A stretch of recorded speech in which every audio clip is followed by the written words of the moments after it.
Next example देखते हैं हम कि एफ जेड है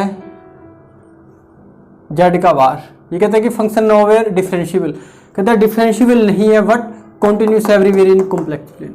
तो वाई डेफिनेशन हमने किया था पहले एग्जांपल, जेड बार आप वाई डेफिनेशन चेक कर सकते हो कि ये फंक्शन कॉन्टिन्यूस है हर एक पॉइंट पर for all value of Z के लिए कॉम्प्लेक्स प्लेन के अंदर। हम सीधा ही करते हैं, डिफरेंशिएबिलिटी चेक करते हैं। तो डिफरेंशिएबिलिटी चेक करते हैं हम, तो डेफिनेशन लगाते हैं हम, ये डेफिनेशन लगाते हैं, इस डेफिनेशन से करते हैं कि जो सेकंड डेफिनेशन है, देखते हैं सेकंड डेफिनेशन से क्या आता है। तो डेफिनेशन ये है, हम इस पे डेफिनेशन इसलिए नहीं लगाई क्योंकि थोड़ा ये लेंथी पड़ेगा। तो ये डेफिनेशन करते हैं कि F Z note plus delta Z minus F note Z और डेल जेड, लिमिट है डेल जेड अप्रोच टू 0।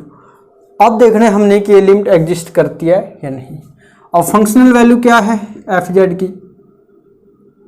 की जेड नोट, इसका वार है ना, तो एफ जेड मीन्स जेड का वार। तो जेड क्या है, Z note plus delta Z, तो क्या आया जेड प्लस डेल जेड का वार माइनस का वार, और वाई में क्या आया डेल जेड।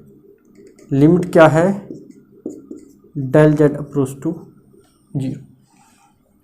अब यहाँ से ये डिकम्पोज कर सकते हैं इसको, limit del z approach to 0, हम जेड का वार अलग लिख सकते हैं, नोट डेल जेड का वार अलग, और यहाँ से ये अलग, तो डेल जेड यहाँ से ये कैंसिल हुआ, तो बचा क्या, limit del z approach to infinity del z minus, तो ये आया स्टूडेंट यहाँ से। अब हम देखते हैं कि डेल जेड क्या बनता है, डेल जेड क्या बनता है। आप यहाँ देखो, तो हमने क्या किया, डेल जेड अप्रोच टू 0, हमने कॉम्प्लेक्स में रियल में देखा था कि अगर x 0 पे आता है, x 0 की तरफ या तो राइट साइड से आ सकता है लेफ्ट साइड से, मगर कॉम्प्लेक्स प्लेन के अंदर क्या होता है, जैसे अगर हम यहाँ देखें कॉम्प्लेक्स प्लेन के अंदर हमने मान लो देखना है कि नेबरहुड क्या बनता है। रियल के अंदर तो सिर्फ क्या आता है, जो डेल जेड है मान लो 0 आता है सिर्फ राइट साइड से या लेफ्ट साइड से। अब कॉम्प्लेक्स के अंदर तो डेल जेड ये डायरेक्शन से भी आ सकता है, ये डायरेक्शन से भी आ सकता है 0 की तरफ, इससे भी, और ये बीच वाली डायरेक्शन है।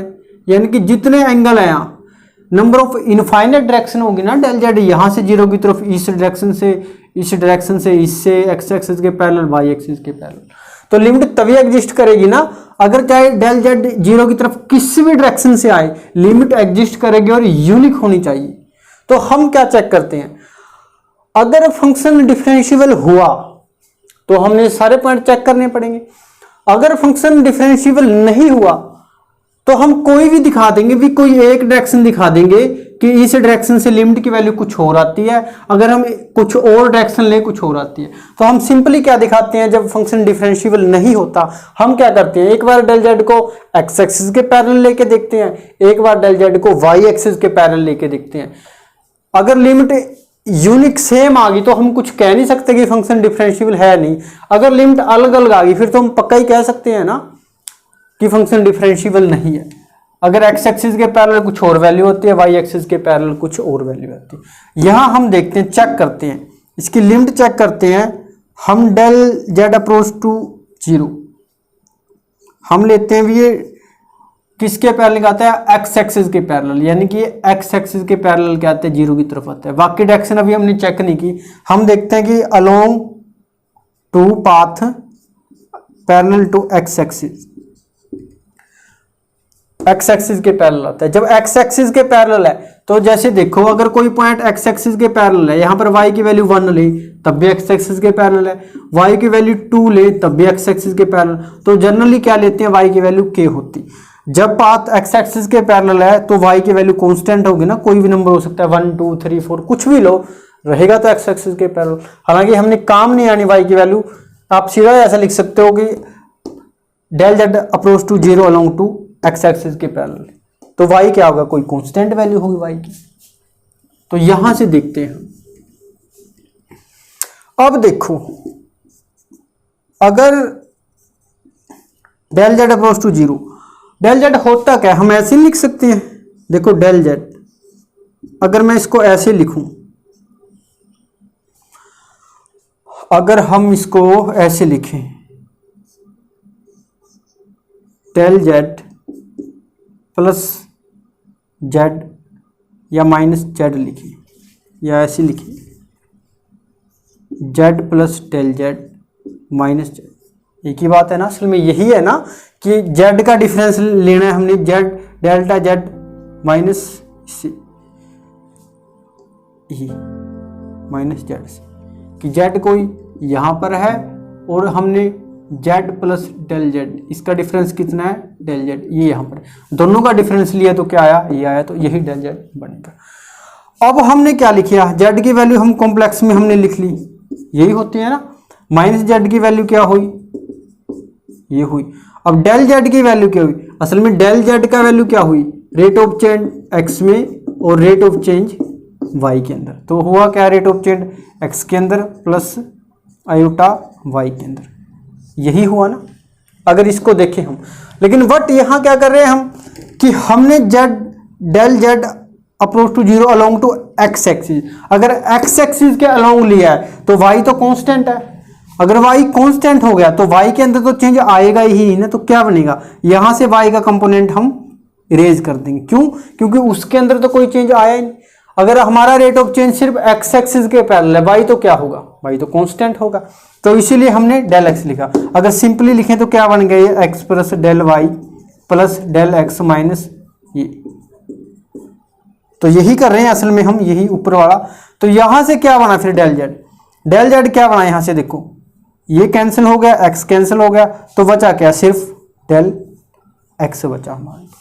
तो यहां से हम डेल जेड की जो नीचे की वैल्यू है, हम क्या लिख सकते हैं, इसकी वैल्यू, डेल जेड की वैल्यू डेल्टा एक्स आई। अब डेल जेड का वार, डेल जेड वार तो रियल है ना, अगर एक्स पे आप वार लगाओ तो एक्स तो रियल नंबर ही रहेगा। अगर मैं कहूं टू पे वार लगा दिया, टू ही रहेगा।